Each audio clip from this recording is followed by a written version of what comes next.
tell. It's gonna be a great Noel. It's the Advent Calendar House. Muppets, Batman, Smurfs, and even Garfield's Halloween. We're gonna take a trip down memory lane. Frosty, Rudolph, and a bunch you've probably never seen. It's Mike and pals that come to entertain. Turn the knob and lift the latch for fun and laughs that can't be matched. But just beware the icy patch. It's the Advent Calendar House. Hello and welcome to the Advent Calendar House, the official holiday podcast for silly creatures who celebrate Christmas in July. This is a semi-annual salute to all holiday specials, but mostly the Christmas ones. And today we're dancing our cares away back to 1984 as we ring in a new season with the bells of Fraggle Rock. Dance your cares away, worries for another day, let the music play, down in Fraggle Rock. I am appearing to put the finishing touches on my Weeba Beast costume, but really it's just what my face looks like, Mike Westfall. And joining me, having left out milk and cookies to cook by the fire overnight, it's Tommy Coombs. Hello, Tom. Hey, Mike, I'm glad to be here. You know, I got to watch out. I almost stepped on the Gorgie patch outside. Oh, don't want to step in that. No, because they'll grab me and eat me. And here to speak in songs and riddles that I will eventually figure out are wise beyond their years, please welcome back Donnie Storms. Hey, Donnie. Hey, Mike, how are things? Things are well. It's great to have you both back, and we'll start according to our ancient tradition of talking about our personal history of watching Fraggle Rock, and if you had seen this Christmas special before. And let's begin with Donnie. So I grew up on a farm, and this farm was so off of the beaten path, way far away from where anyone else lived. We actually couldn't get cable, so I didn't have HBO and didn't really grow up with the Fraggles as being a big part of my life. The most exposure I had to the Fraggles was the odd episode that they would throw on network TV every now and then, but mostly the Happy Meal toys. Oh, yeah. Where the Fraggles were sitting in vegetables. So I had all of those and loved all of those. But yeah, no, I had never seen this episode before. So this was new to me, and it was exciting to find something new to add to my Christmas rotation. Oh, excellent. Tommy, what's your story? Okay, now I gotta be honest, this is probably the first time I've watched this. I've seen this episode in at least 30 years. Yeah, it's about that for me too. Now, like, as you may recall, the Fraggles were like on HBO back in the day. Yep. Now, I was very privileged because we had cable because my dad, not because we were rich, but because my dad worked for cable. Ah, yes. So that's how we got it. So Cable guy. I was going to say alrighty then, but that's the wrong Jim Carrey. Trust me, they're all the same Jim Carrey, so you're fine. Somebody stop me from installing this cable. So I always grew up with Fraggle Rock. And like I said, this has probably been the first time I've seen an episode or heard the song in so long. But as soon as I heard that, bow, bow, bow, bow, bow, bow, it took me right back. And Donnie, like you said, Happy Meal toys, I had them also. But I had like five, instead of having all four, I had 4 Gobos in the carrot car. Oh, gee. Yes. Now, as a kid, I thought the wheels were cookies. I didn't realize they were mushrooms. I thought they were cookies too. I thought they were chocolate chip cookies. I had red in the radish. Yeah. Ooh. And 3 of those because, you know, we went to McDonald's once during the Fraggle Rock Happy Meal season, and we all got the same thing. All 3 of us got the same thing that week. I do want to say that 4 Gobos in a carrot car is a great name for a punk band. Oh, the name of the band would be 4 Gobos. The album would be In a Carrot Car. Yes. Here it is. I did not watch the first airing of this. I know that because it premiered on Christmas Eve, 1984 on HBO, and that was the year my dad got a video camera, and pretty much all of that Christmas Eve in my house was well documented. But HBO reran it every year through 1988, so I caught a rerun at some point. But I loved Fraggle Rock. I think my mom did. My father-in-law is a fan. And the first time I was over my wife's parents' house before we were married, her dad was watching Fraggle Rock, just DVDs of it. And that is when I realized, oh, I'm not going to have any trouble fitting in with my family. Have either of you watched this new series, Back to the Rock, on Apple TV Plus? I have not. We don't have Apple TV Plus. It's one of the few streaming services that we don't have or know someone who has. It is the absolute one that I do not subscribe to. I'm holding out as long as I can. I think the Godzilla series is going to break me, but for the time being, no, I have not gotten to watch the new Fraggle series. I'm a few episodes in. I like it a lot. It's pretty faithful to its roots while also taking advantage of 40 years worth of technology. So while it's still mostly practical scenery and effects, you get some CGI here and there. My biggest takeaway of 40 years worth of new technology is that we see a lot more Fraggle feet. Oh, that's cool and weird at the same time. It is, yeah. No, that is my exact note on that. Red, for example, she's the athletic one. She does a lot of flips and high dives off of tall doozer towers. Okay. But The Bells of Fraggle Rock was the first episode of the original show's third season, unless you watched it in the UK, where it aired as a special after season 1. I don't know if you've ever seen British airings of Fraggle Rock, but Doc is not in those. Huh. They replaced Doc and the Doc segments with a lighthouse keeper who is simply known as the Captain. Ah. Sprocket's still there. He's now this captain's dog, and they live in a lighthouse. Oh, good day, Sprocket. Oh, you think I'm someone else? That's not far off, actually. It's really not. It's no use, Sprocket. I'm afraid the telephone lines are down. Well, it'll be a poor Christmas without our Christmas dinner. Still, no, Sprocket, we must remember. It's Christmas Day. Let's have another carol, eh? Now, do they call it something like, Rock Around the Fraggle or something like that over there? No, it's still Fraggle Rock. Everything else is the same, except for those segments. That's so weird. They redo the whole opening sequence by zooming in on this lighthouse, which has a similar Fraggle hole in the wall. So according to Muppet Wiki, in this episode, the captain gives Sprocket a Christmas present while the two wait for their dinner to be delivered in the middle of a storm. But of course, here in the States, we had Doc the Inventor, played by Jerry Parks. Hello, Sprocket. How are you? Oh, I know you do like Christmas, don't you? It's a wonderful time of the year, even if the days are getting shorter and colder. Have you ever seen Jerry Parks act in anything else? No, to my knowledge, I have not. I was going to say Sorry Married Next Murder, but then I remembered Mike Myers played his dad as well, so... He has a bit part in the Boondock Saints as the bartender with Tourette syndrome. Yep. Okay. Why don't you make like a tree and get the Fraggle out of here? A little closer to home, have you ever seen An American Christmas Carol with Henry Winkler? Yes. Ooh, I probably have. Jerry Parks is in that as a character who later acts as the ghost of Christmas Present. Huh. I've been saving that one for a future season because that's an odd one. That's a very odd one. Yeah. But Doc is got his workshop all decorated for Christmas. We open on a tree strung with popcorn and gold ornaments that are actually little shovels like you'd bring to the beach. Did you notice that? Mm-hmm. I think there's a little broom up there. It's Doc's random tools you'd find in the workshop-themed Christmas tree. And before Doc comes in from the cold, we see Sprocket shaking a wrapped present, trying to figure out what's inside. And I think this is the first time I realized Sprocket has opposable thumbs. Oh. I don't think I was conscious of that, even though I've watched Muppet Family Christmas every year for the last 35 years. Of course, Rolf needs opposable thumbs to play the piano, and other dog-like characters have them. But I didn't think about it for any of the Muppet dogs who behave more like traditional dogs, like Barkley doesn't have opposable thumbs. No, not at all.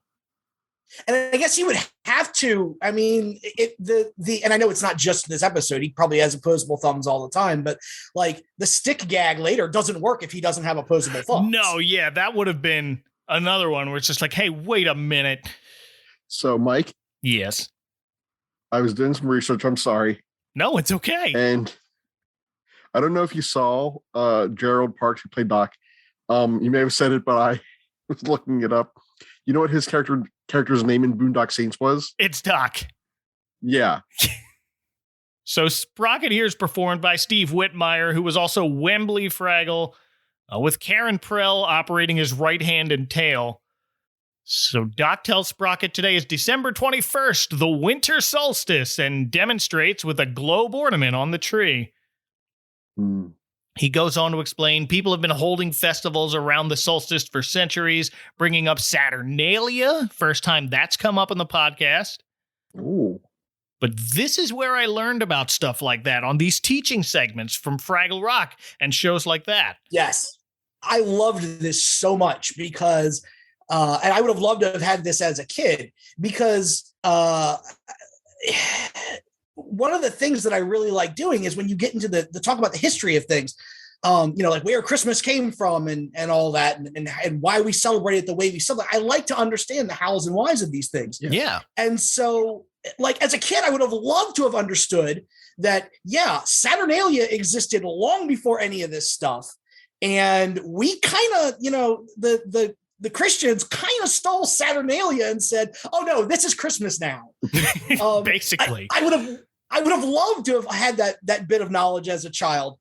And this is the first time I could ever remember the Winter Solstice or Saturnalia ever being in any kind of Christmas special.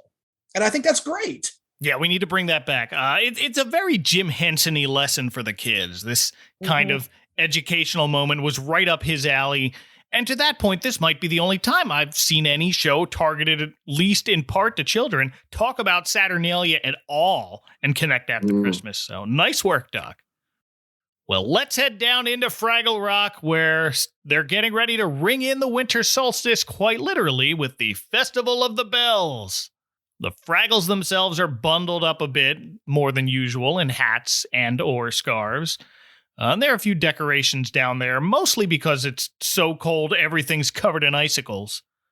But there are some touches of holly here and there. It's nice. It's simple. I tend to prefer simple. But I'll ask you, how big do you guys go when decorating for Christmas? Oh, Mike. So I think we've had this discussion on past podcasts. My house is Christmas 24/7, 365. Oh, that's right. You never took down your tree. The tree is still up. The lights have not been turned off. We actually add things. Nice. I have a wall at this point in my room of Christmas pops.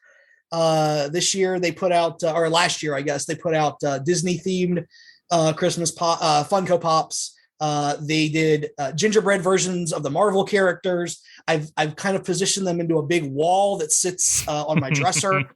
I've got an animatronic Harry Potter that sits in my kitchen, which isn't exactly Christmas, but I mean, the Harry Potter movies, some of the important stuff took place at Christmas, so it gets grandfathered in. It's on all the time. It acts as like the night light in the kitchen. We have garlands, we have wreaths, everything. My house has Christmas up 24/7 to the point that I'm actually kind of like wary about inviting people in because like we had a plumber had to come a few weeks ago.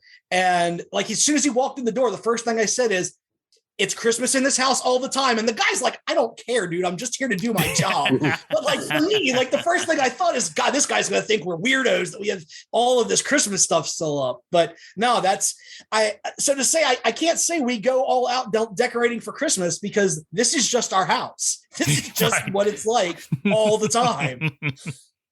Tom, what about you? I should have gone first because I can't follow that up. I'm not going to top that. Oh, I can't either.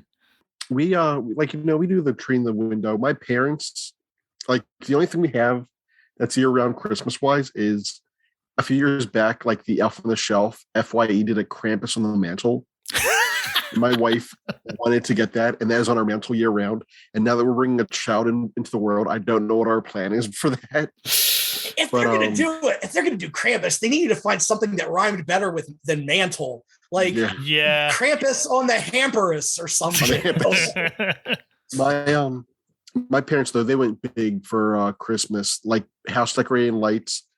There is my parents' house, our backyard, our shed, and then a parking lot to a diner, the Jersey Girl diner, where Jersey Girl was filmed. And there's it used to be a tree, but my dad put in a telephone pole, and there was a wire hooked from the pole to our attic. And he would put on one of those big hollow plastic Santas in the sleigh with the reindeer. And he would do one of those. They would also do a snowman in the front yard. And House and Lights, their Christmas tree in our back room was at least 9 or 10 feet tall. Oh, wow. Covered in ornaments. And Hallmark used to have a series called Here Comes Santa Claus. And it started, I want to say the year my parents were married, it started. And each year was like Santa in like a car, then it would be like Santa in a train. Each year was Santa in a different mode of transportation. Okay. And that was every year as a kid. I remember we used to get, they stopped in like 96 or 97. We would get one for my mom because she would love that series. And so the tree's filled with those and filled with like, stuff we made as kids. My mother has often said that her whole life is on that tree because it's ornaments from pretty much every year and stuff like that. So it's so nice. Yeah. So, and there is one of the years it was him in a old timey looking biplane, and it's like the spirit of the North Pole. And she makes sure that is the ornaments that's the closest to the top every year. Of course. It has to. Yeah. The ones that fly have to go at the top. They don't make sense if you don't. Yeah. No, you get it. But yeah, so they do Christmas. And like, so every other year, it used to be every year, but like then I moved up here, it was every other year. We go down to my parents and we spend Christmas Eve there. We wake up and we do like Christmas morning there. And like, it's all nice and cozy. My mom gets us PJs every year. Even if we're not down there, she'll mail them up to us. And, I always like Christmas time. Anyway, Fraggle Rock. Well, and I swear I'm not like trying to one up you here. I promise. But there's a little piece of my neuroses that I feel like I should share because I think it's hilarious. So my work, I work at a library, and things have kind of changed in the last few years. We used to be able to decorate for Christmas, and now with the way that the general consensus of the public has kind of gone, we feel like, we can't celebrate everybody's holidays, so we won't celebrate any holidays. Okay. All of the Christmas trees and stuff that we had in storage, they've started kind of trying to get rid of those to clear up space. Uh-oh. And so a couple weeks ago, my boss came to me and was like, we're clearing this out. Do you take what you want? Okay. Could not bring myself to let them throw stuff out. Mm-hmm. So for the last 3 weeks or so, I've been driving around with a Christmas tree in the back of my car. Okay. Just a big fake Christmas tree, ornaments and lights still on it. Let me ask you this, Donnie. Where are you from? Southern Maryland. Okay. Are you going to be known as the Christmas tree guy? Probably. Probably. Now you got to keep it in there. The one saving grace is that my windows are tinted, and I swear the tree is going to come out at some point. It's not like I enjoy it. We have so much Christmas stuff, we don't have a place to put it right now. Right. So we're trying to figure out where we can put it to store it. I think the plan is that when we get closer to the actual season, we're going to put it out on the front porch and have like a nice little outside display. Nice. But yeah, for now, my decoration love goes so deep that I've got a Christmas tree riding shotgun in my car. So very nice.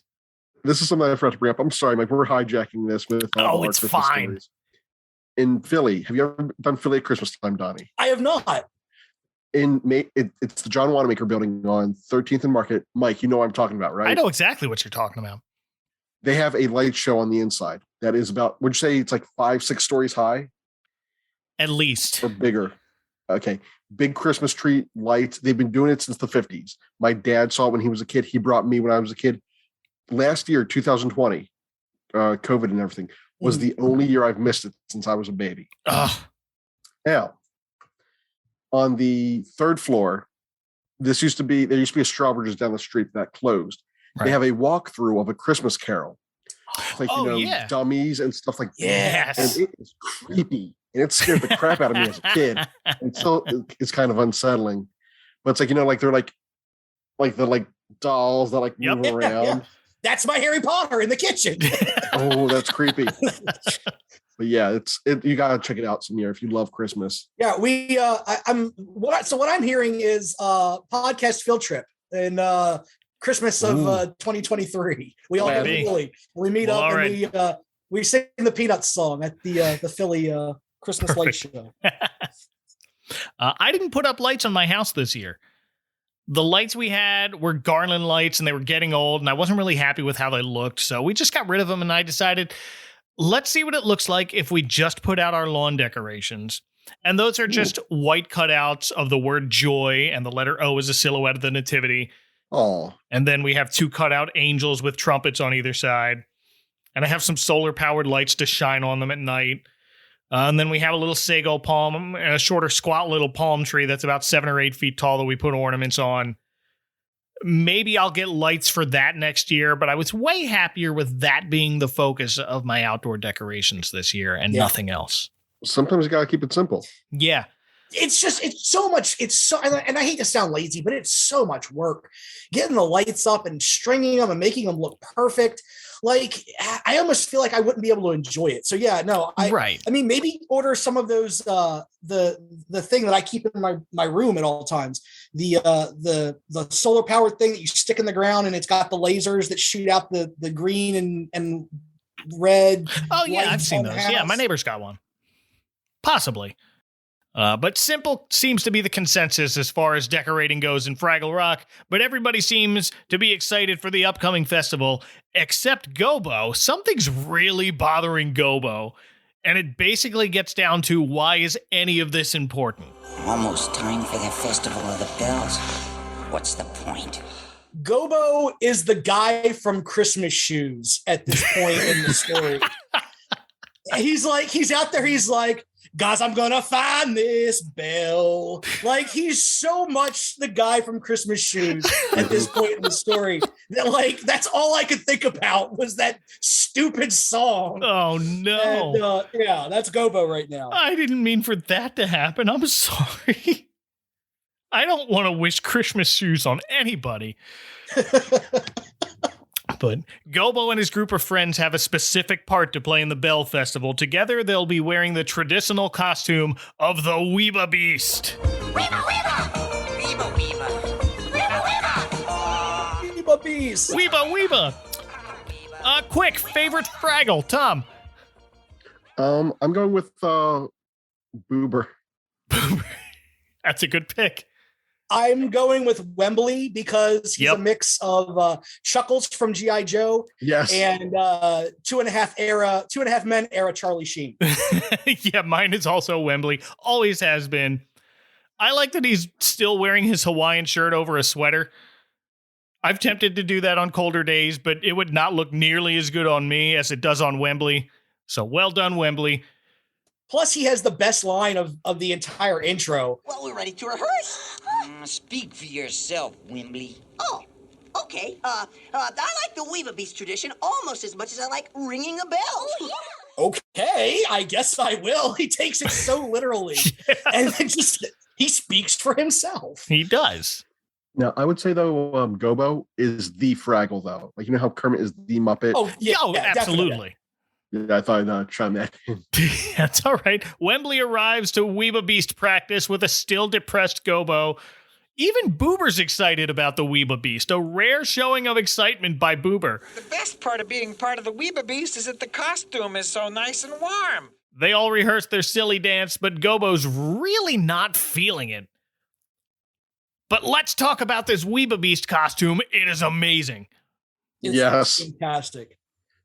It's like, I'm like, oh, that's an amazing costume, even though there are Muppets and things that are like totally super cool and being like remotely controlled and stuff like that. But they're kind of neat. And this costume shows up and I'm like, holy crap. That's amazing. It's the best Chinese dragon that's not a Chinese dragon. Yes. It's very similar to a Chinese dragon with a bunch of people under it in line, but the face of this thing, it's got angry ping pong ball eyes and crooked teeth. They look like clothespins. Maybe that's why Boober's so excited. He got to incorporate laundry into the Weeba Beast costume. If it's been a while or it's been never, laundry is Boober's favorite hobby. Oh, that explains so much. Yes. See, I didn't know that. Like this being the first. Now the mittens bit later makes way more sense to me. Yep. Boober's the one at the end of the theme song who says "Down in Fraggle Rock." Bam. Yeah. Yeah. When I was a kid, I remember they had these on video, and I remember at the end of the commercial for the videos, it might have been like a commercial on a video before another movie. There was a kid who did that down at Fraggle Rock at the end, like Boober, and for some reason I did not like that kid at all. Like, you ever watch commercials and like just like don't like the kids in them? Oh, the one that comes to mind is the kid in the black hair and the pink shirt from the Skip It commercial from 1989. What? What's wrong with the Skip It guy? I don't know. I think this is the second time I brought up this commercial in podcast appearances. I can't stand the kid in the Crispy Critters commercial who couldn't say the word indubitably. Like, it's not that hard. No, it's Indubitably. And the kid's like, indubitably. Ah, what he said. There's also that hard. There's also the snowman kid from the Campbell's Soup commercial. Oh, he didn't do anything wrong. He was just cold. He was out there long enough to turn into a snowman. He got the snow all over the head. Yeah, well, when you're a little kid, you want to be outside that long. I get it. I can relate. He's living the dream. That's right. I know which kid you're talking about, the Fraggle Rock, the one he turns off and he's like, I love Fraggle Rock. And I'm like, time to read. Do I have to? Okay, that's what I was from. Yeah. And the commercial was for, they have Fraggle Rock books. So that's going to be our commercial break. Down at Fraggle Rock. Down at Fraggle Rock. I love Fraggle Rock. Chris, why don't you read something? Do I have to? Well, dinner's not ready for an hour. But the Fraggles are really fun. Wow, Fraggles! Reading can be as enjoyable as watching Fraggle Rock on TV with the new Fraggle Rock Club. Jim Henson's family of Muppets make reading fun for your 3 to 7-year-old. Call and get What's a Fraggle on 10-day approval for $4.98 postage paid, a free book, and these gifts. If you keep What's a Fraggle, we'll send 2 books about every 6 weeks at $4.98 postage paid per book. After 4 shipments, you may cancel. But Fraggles love to read. Oh, he's finally found books he really likes. Discovering the Fraggle Rock Club is a terrific idea. Call the Fraggle Rock Club now. 1-800-268-6364. Ask for Department L. McDonald's presents. Great news, Fraggles! Greater than a one Fraggle ping pong game? Greater than laundry? Tell me, Gobo. No, let me guess. No, tell me! Ah! It says... Kids get one of 4 Fraggle Rock toys when their parents buy them a McDonald's Happy Meal featuring Jim Henson's Fraggle Rock. There's Red Fraggle in a radish, Gobo in a carrot, Moki in an eggplant, or Boober and Wembley in a pickle. I think I'll capture that news in something arty. But first, let's party! Hooray! But in this episode, it's Gobo's turn to hate fun things. Mike, I gotta say, your transitions are A+ tonight. By Thank the way. you. Just A+ stuff.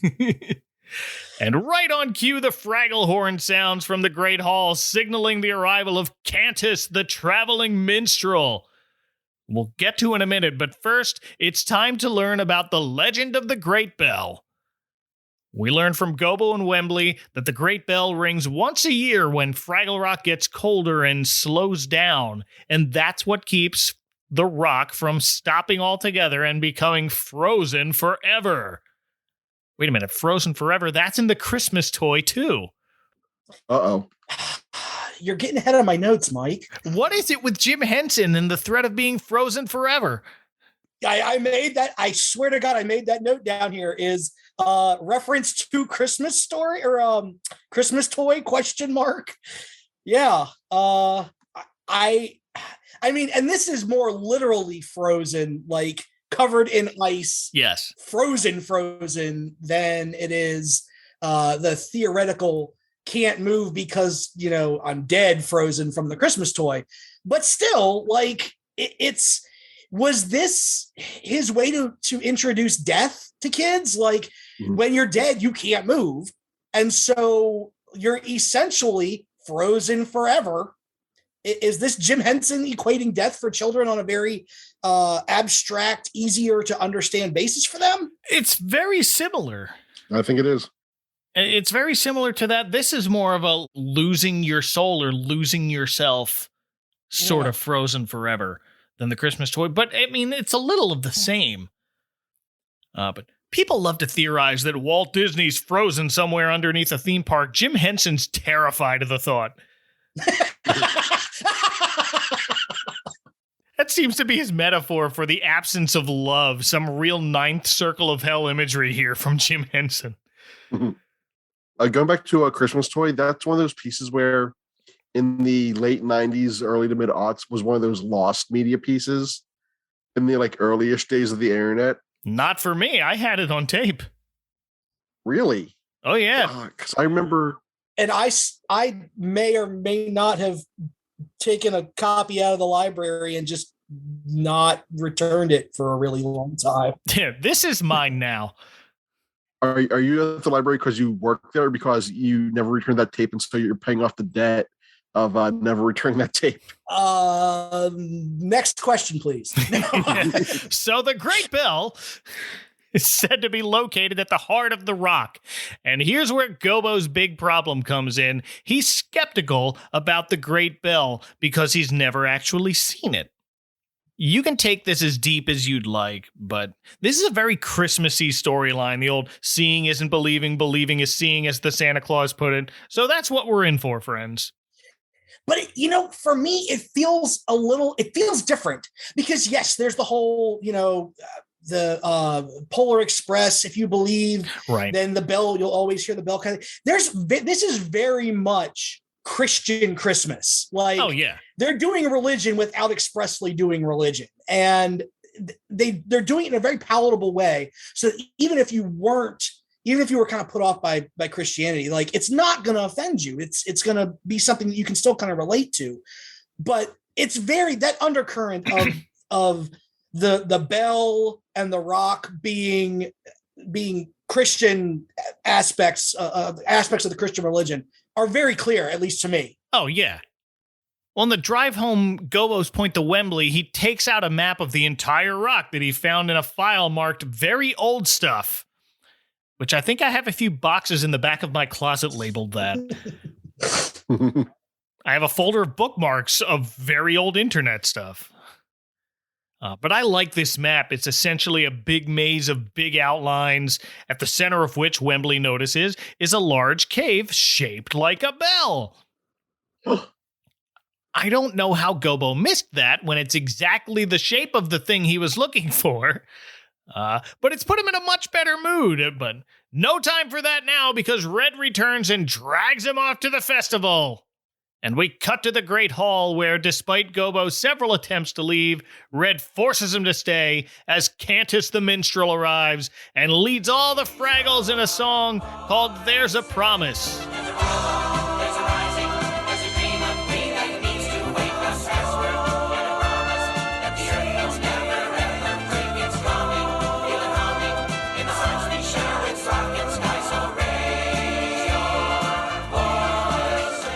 And I gotta say, I love Red here when she comes in and drags him off, because she's like, "What are you guys doing?" And Wembley's like, "Oh, Gobo doesn't want to go," and she's like, "You didn't use the right argument," and then drags him off. She doesn't even know what argument he used. It's just like, nothing you say is gonna matter. You're going, and that's it. And I love the line, "You didn't use the right argument" there, because she doesn't even know what argument it was. So yeah, Red's great here. Thoughts on this song? It's a nice little ditty. Yeah. For Muppets TV, yeah. It's a good one. Technically, it's really impressive. I say this from a musician standpoint, that I like the layering. Like, I like the way they do the lyrics of the song, and then they bring in like the callbacks in the background, and they layer it really well. It's like, if you look at it as just the verse, there's nothing incredibly special about it. But when they bring in all that other stuff, the way that they record it and the way that they mix it down and everything, it's really well done. It's really a nice little Christmas song. I think it's good enough to have on a playlist. Oh, yeah. I love the music of Fraggle Rock. They do this sort of stuff all the time. They love to go big with their songs, and this is no exception. It's a great obscure holiday song that's not explicitly a Christmas song, but you can work it into a Christmas playlist as a treat. Yes. Mm-hmm. So Cantus, he's one of only a couple of Fraggles performed by Jim Henson. He sounds a little like a more whimsical version of Rolf, I always thought. You know what I mean? Mm-hmm. Yep. It's definitely Rolf voice. With a hint of Waldorf in there. I am happy to be here with you today for the Festival of the Bells, the most wondrous of all Fraggle celebrations. I think whenever Henson was like a non-Kermit Muppet, he would always go towards Rolf. Mm-hmm. Sometimes he's got that voice, and then he's got the Link Hogthrob voice, which I believe Brian Henson has described as his dad voice. When he's doing, I think Brian Henson said, when he's doing things like carving the turkey, he sounds like Link Hogthrob. Like, now I will carve the turkey. Mm-hmm. But yeah, Rolf is his. Rolf and Dr. Teeth are kind of his authority figures, or like that. That's the voice he likes to put on for characters like Cantus. This is Cantus's third of just 5 appearances during the show's run. His deal is he's learned to be in tune with his inner song, and his name is the Latin word for song. Mm-hmm. So Cantus explains how the Festival of the Bells works. All the Fraggles in the Rock ring bells of their own at the same time, and that wakes up the Great Bell. And nobody's frozen forever. Yay! Ooh. Cute story. My favorite part of this was Gobo trying to interrupt, and Cantus basically wasn't like rude to him. He wasn't like, Gobo, shut up. He was like, nope, you're gonna wait. I'm gonna finish talking, and then you may have your turn. And Gobo is still trying to interrupt because Gobo in this particular story is either an atheist or a vegan, one of the two, and can't wait to tell you about his thoughts. And Cantus has a really nice, even response to him. And I think it would be great. Like, to me, this is like the response that all, and not to get too preachy and too religious-y, but I figure since this is clearly a religious allegory, kind of, it's apropos. But to me, like, Cantus's response should be exactly what you do, what you have when you run into somebody who doesn't believe the same things you do. Like, we're having a great time. We're going to have a great time. You don't like the great thing that we're doing? That's, I understand that. That's great. You got to go do your thing. You can do the thing that you enjoy. We're going to keep having a good time. And if you would like to join us, we would love that. Right. He never makes Gobo feel like an idiot. No, he doesn't stop Gobo. He doesn't make him feel down or anything. So here's where Gobo asks Cantus if he's ever actually seen the Great Bell. And here is where I realized who Cantus reminds me of. It's another wise figure from 1984 who seems to teach in riddles. Cantus reminds me of Mr. Miyagi. Oh. Yes. We see with our eyes. We know with our hearts. Outside, inside. You could dub that into the Karate Kid and no one would notice. Mm-hmm. And like Daniel LaRusso, Gobo isn't satisfied with Cantus's answer, so he tells everyone, Well, I've got a better answer. I'm going to bring you the Great Bell of Fraggle Rock. Why do you want to look for something that's so easily found? So I can see it and show everybody that it really exists. So this holiday will mean something. Oh, what a jerk. Yeah, they make Gobo look stupid. He does pretty good doing that on his own. Yeah. I mean, Cantus is kind of speaking in riddles here, but it's sort of the thing where you need to actually listen to what he's saying. He says more than once, you'll find the Great Bell at the heart of the rock, but it might not be where Gobo thinks. But Gobo's got his map, assures his friends he won't be gone long, and makes them promise to wait for him to get back before starting the festival, which is a big ask, Gobo. Yeah. So this is where like two things pop up that I don't get. number one, what happened to the Weeba Beast? Hey, yeah. Like in the story, he says the Weeba Beast protected the rock or protected the bell when the rock was small. Then the rock got bigger, and we just don't ever return to what happened to the Weeba Beast. No. Did it get too big for the Weeba Beast? Did the Weeba Beast get old and pass on? Freeze, if you will? Like, what happened to the Weeba Beast? Now I want to know what happened to the Weeba Beast. Tell us that story. I'm guessing it was just a long time ago and the Weeba Beast succumbed to old age. Yeah, I feel like the Weeba Beast would have passed on his duties to somebody else. Yeah, there's a big piece missing there. I guess, they maybe that's the whole make a costume of the Weeba Beast thing. It was like we must now play the role of the Weeba Beast. It is our job now. The real Weeba Beast was the friends we made along the way. Guess what? It's you. Dressed up in Weeba Beast costumes. Yep.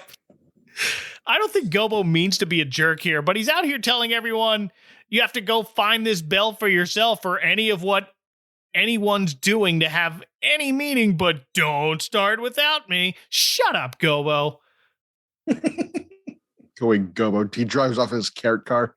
With his mushrooms that are definitely not cookies. Oh. Well, meanwhile, up in Doc's workshop, he's reading up on wintertime festivals from around the world, and he wants to celebrate them all, and I want more of that. Just give me an episode of just Doc and Sprocket hitting every December holiday. Yep. Although I can say as a dog owner that giving the dog the stick, that is not like, yes, I understand that they're not actual, it's not an actual dog, but if you give a dog a stick, that dog's going to be down the block with that stick before the man even turns around with the blindfold. Yeah. So expecting him to stop and hit the piñata, that ain't happening. Yeah, so our focus is on Doc teaching Sprocket about the piñata because it's a 25-minute show, so we don't get to linger too long on this idea. So Doc gives Sprocket the stick to hit the piñata with. Yes, let me give the dog with opposable thumbs a large stick and blindfold him just to see what happens. Should be fine. Seems to me, Sprocket, there's an Oriental Winter Solstice tradition similar to breaking the piñata. I'll try and find it here. True, Sprocket. Some primitive tribes bang pots and pans to make the sun rise, but that's hardly the same as the piñata tradition. And again, we don't see a lot of diversity here. There's a nativity scene in the background, and there's a pair of wooden shoes on Doc's workbench. Have you ever done St. Nicholas Day? No. St. Nicholas Day? What is St. Nicholas Day? St. Nicholas Day, his feast day is December 6th, and that kind of merged in with the whole Santa Claus thing as you would leave your shoes out and Santa would put a gift in your shoes. We never did that. I know people who do, and their kids put their shoes out on the night of December 5th. They get them filled with goodies, see them all over my Facebook timeline, and they go, oh yeah, that happens. I love Doc. So worldly, so eager to learn about the world around him, and yet so oblivious to what's right under his nose.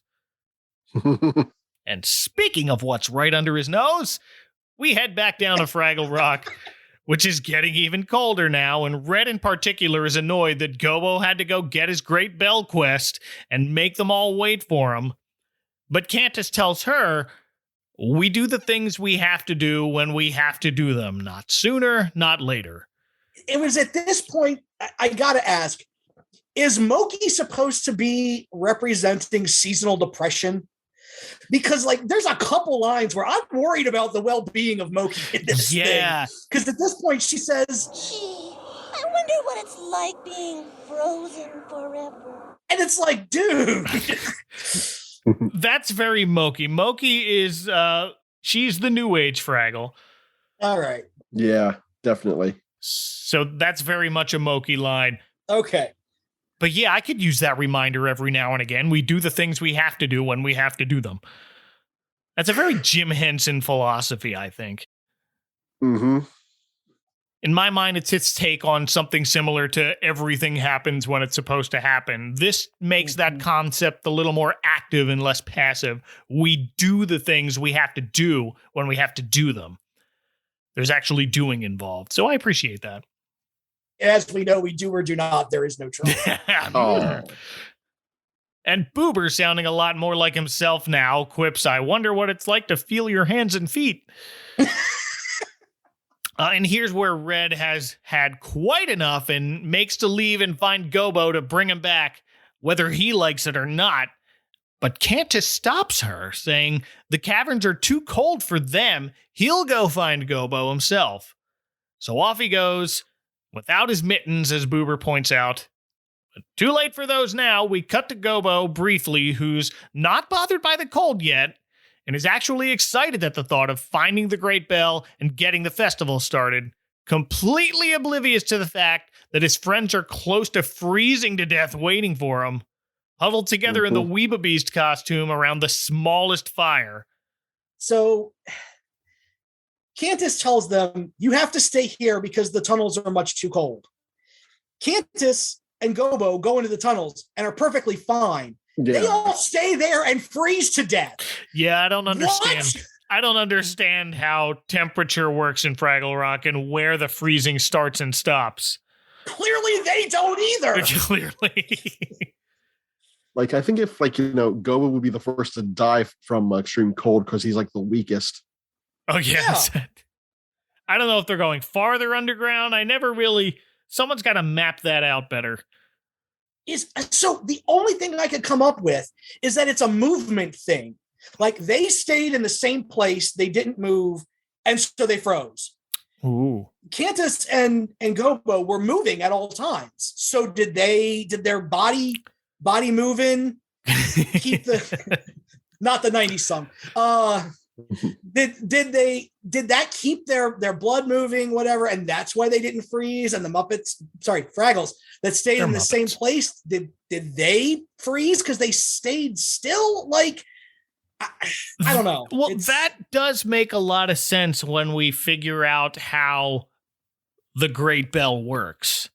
Yes. So put a pin on that, kids. But first, I'm no expert on campfires, but it seems like they use too many sticks and they're smothering that flame, so they're not helping themselves there either. They're not. They're Fraggles, not Boy Scouts, Mike. Come on. Yeah, well, I guess not. But we not so smoothly transition to what else can we do while we wait for Gobo? To, I know, let's read a postcard from his Uncle Traveling Matt. Was this a weekly thing? This was a weekly thing. Yes, okay. This happens every episode. I figured. It's Gobo's uncle, Traveling Matt. They were my favorite part of Fraggle Rock. I feel like I get the most joy out of the Muppets when they're interacting with at least one human. Especially when the human doesn't know what's going on. Right. Uncle Traveling Matt is performed by Dave Goles, who is still Uncle Traveling Matt in Back to the Rock, but only his voice this time. Other people are doing the puppetry for this one. He's kind of the elder statesman of the Muppeteers. So yeah, give the man a break. But here Uncle Traveling Matt is observing a family of silly creatures celebrating Christmas disguised as a wrapped present under the tree. Let the celebration begin. But none of our traditions were observed.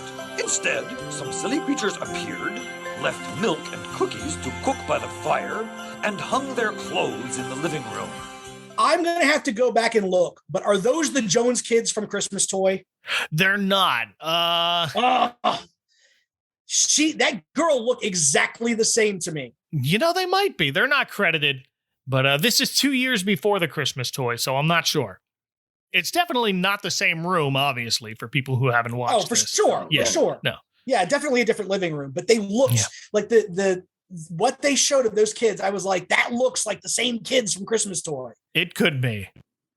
But it also could be because, at any given time, I'm thinking about the Christmas Toy. So. Right. I mean, every kid in the 80s on Christmas Eve is kind of dressed the same in those jammies. Yeah. So Uncle Matt watches as a couple of kids, quote, leave milk and cookies to cook by the fire and hang their clothes in the living room. Then, after the silly creatures leave, he pokes his head out of the wrapped box and starts eating their cookies. Santa's going to be so confused. Yep.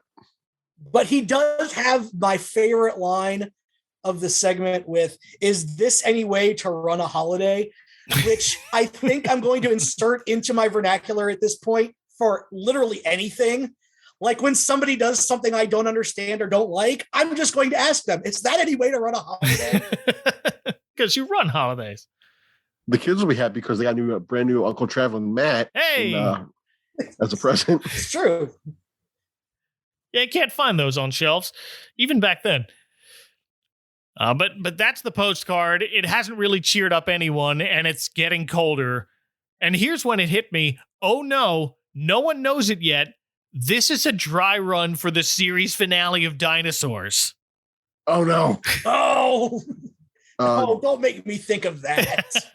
Mike, do not tell Chad Young about that because he does not like that last episode.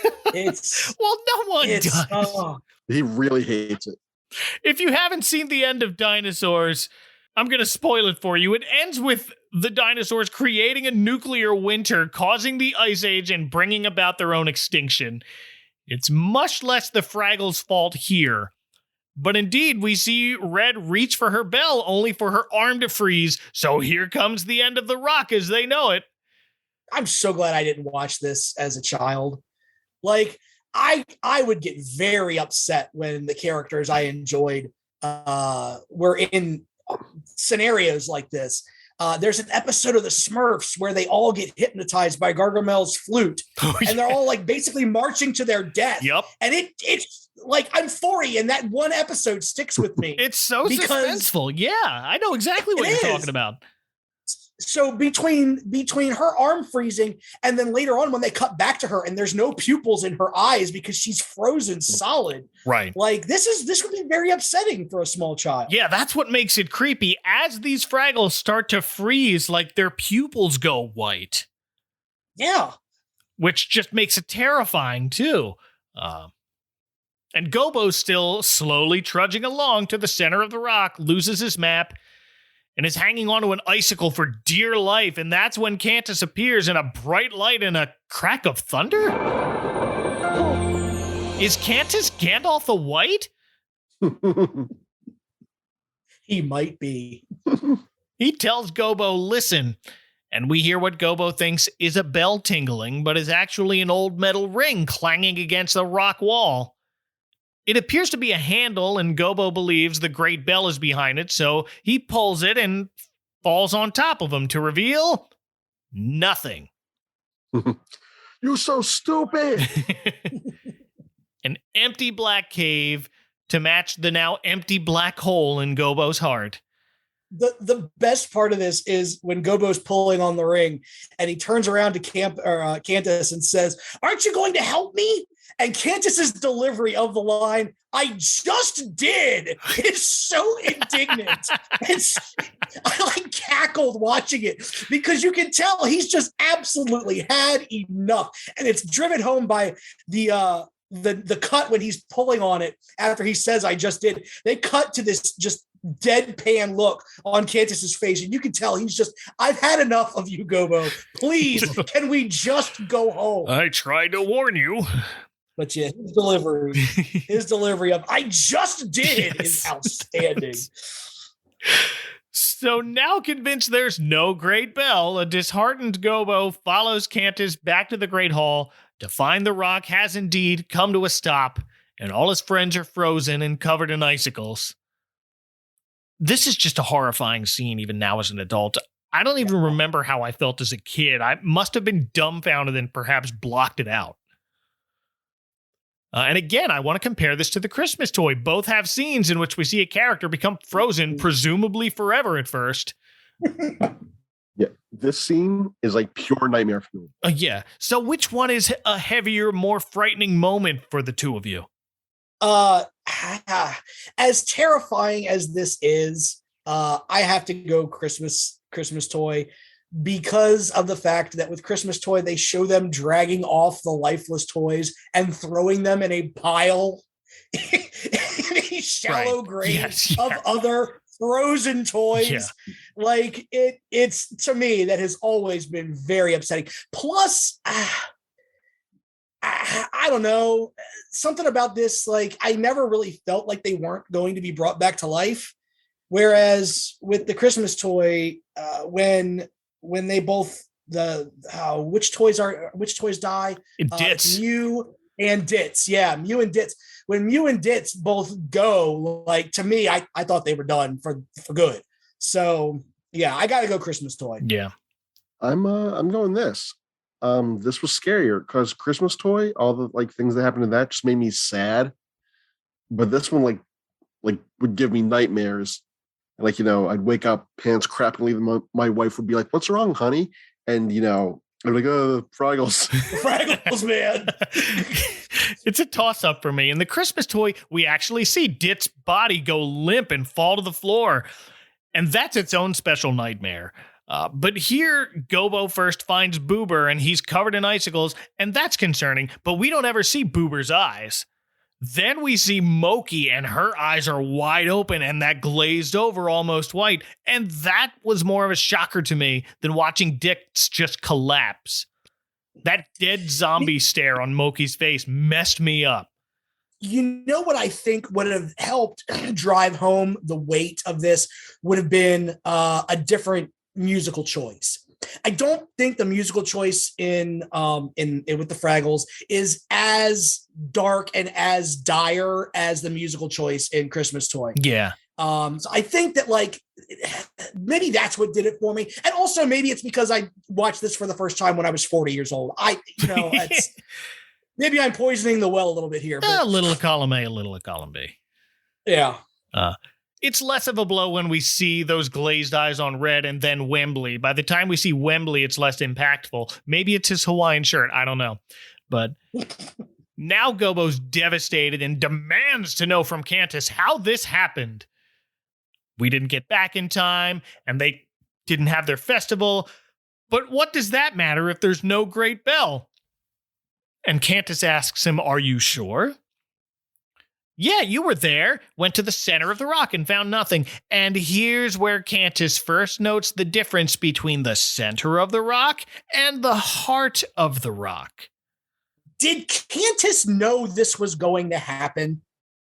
Did he tell them to stay as like a test of faith kind of thing? Oh dear.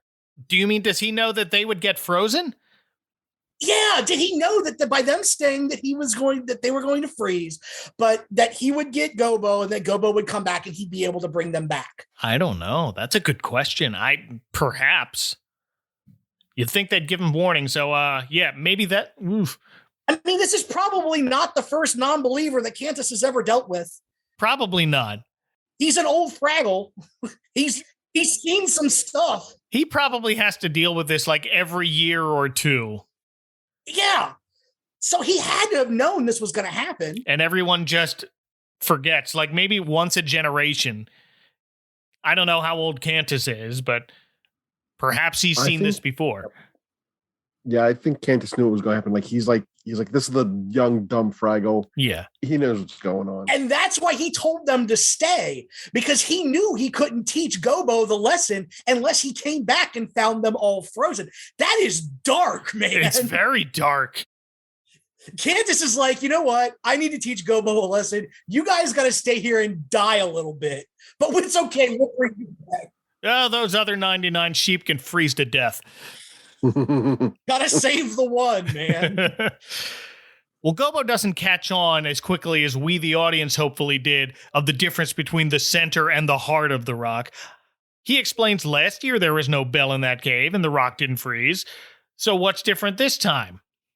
What's different, Gobo realizes, is that they didn't ring their bells. So Gobo picks his up and starts ringing it.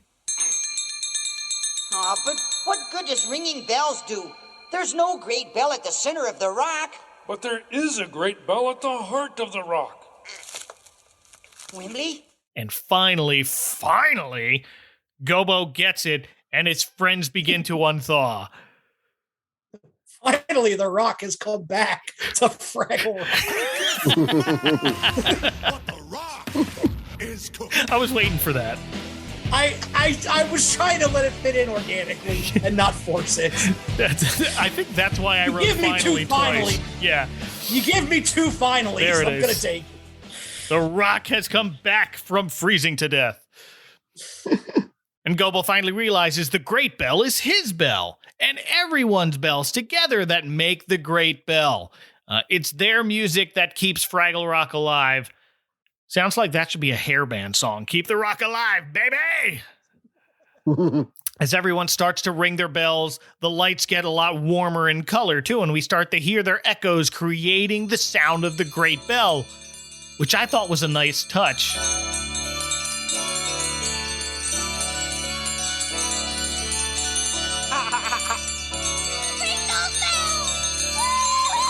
But then as that low, deep, great bell got louder, it started to remind me of the Garfield Halloween special and the clock striking midnight.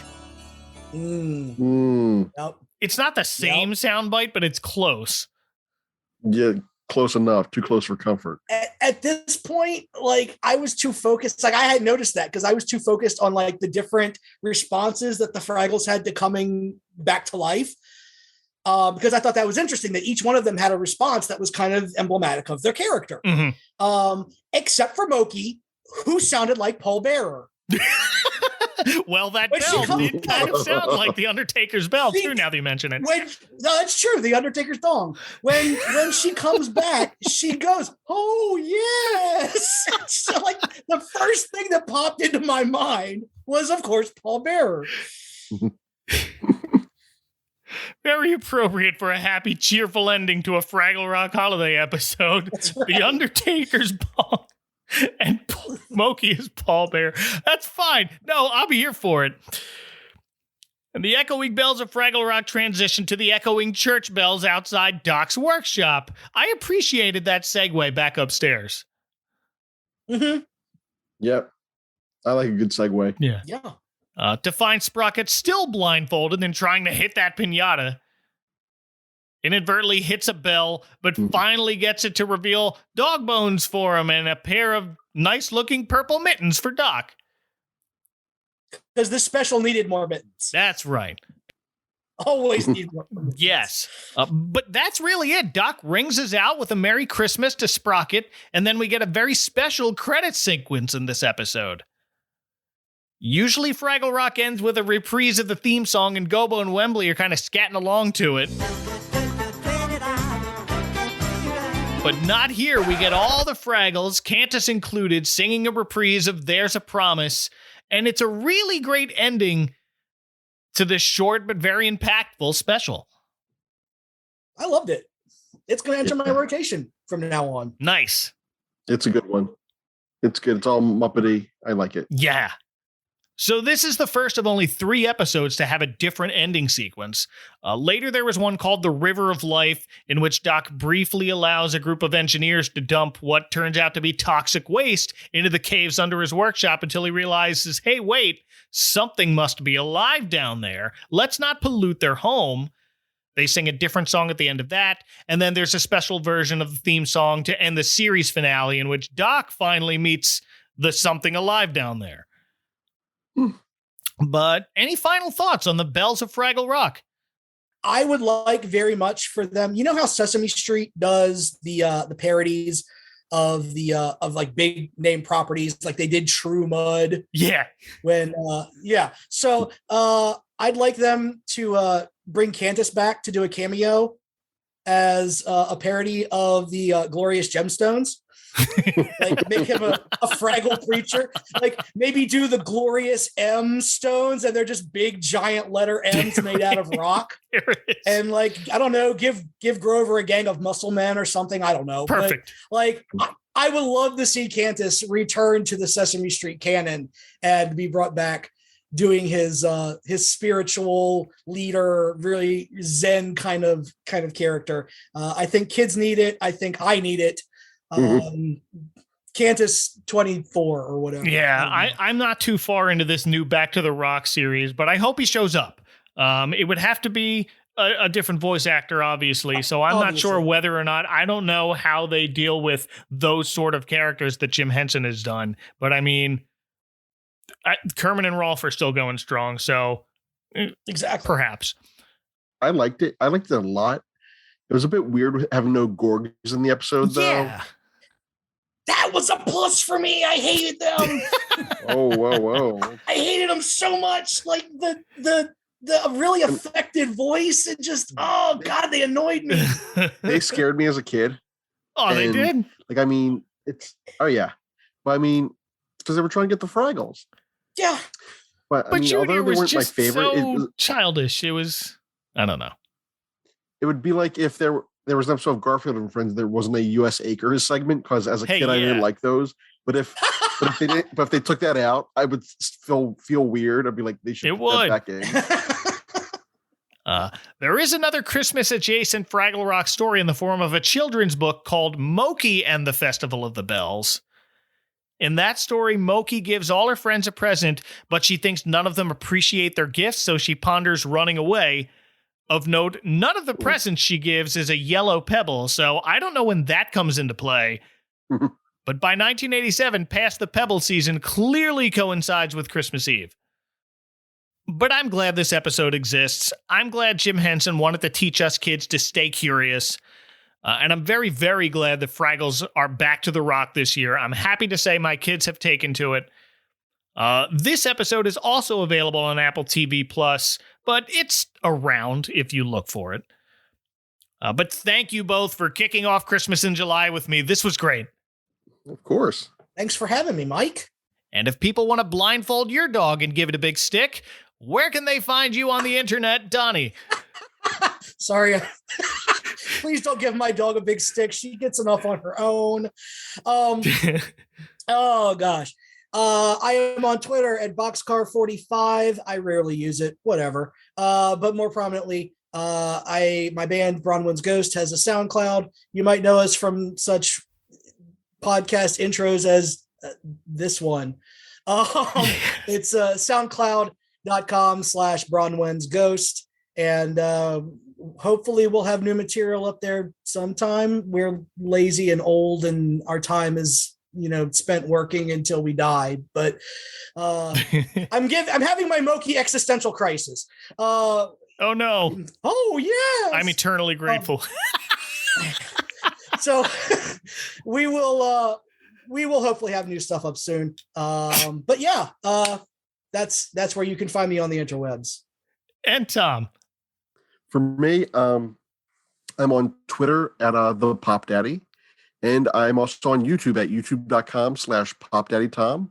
I have a little channel there where parenting meets pop culture. As of the date of this recording, my child is due in about 2 weeks. So by the time this thing's released, I'll have a baby out. Yay! So, yeah. So excited. Yeah. Congrats, Pop. Thanks, man. Hey, I do virtual story times for my job if you want to come watch me. Maybe I will. Perfect. It's a library date with your small Awesome. child. Just keep it down in there. It's a library. We have to keep it down. That's the joke. Oh, jokes. I get jokes. Remember those? Well, podcast pals, if you want to read the show notes for all the tangents and Fraggle holes we went down this episode, they're probably right in wherever you're listening to this, actually, but you can always find the show at adventcalendar.house. Please say hi on Twitter at adventcalhouse.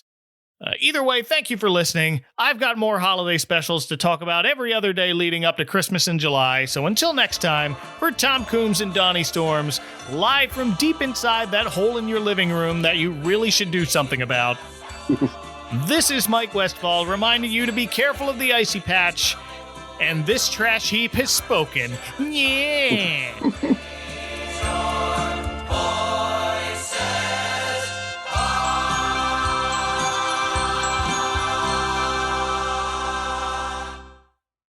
And now, these messages. Do you fondly remember blowing the dust out of a golden Nintendo cartridge to get it to work? Get the dust out of it. All right, here we go. Yes, let's get it. Now the screen's gray. Oh, man. Or those long nights when you were up late fighting Ganon and you'd hear your mom coming downstairs. Hello? That's Mom. Pretend you're asleep. Wait, pause it. Turn off the TV. Do you think she's gone? Make a sound. I thought I heard two boys down here. Oh well.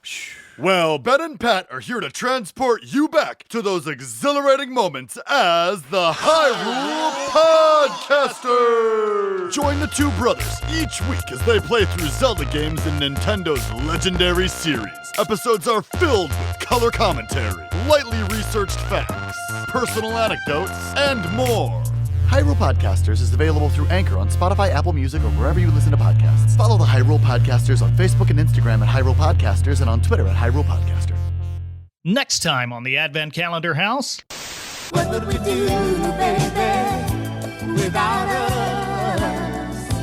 Sha-la-la-la.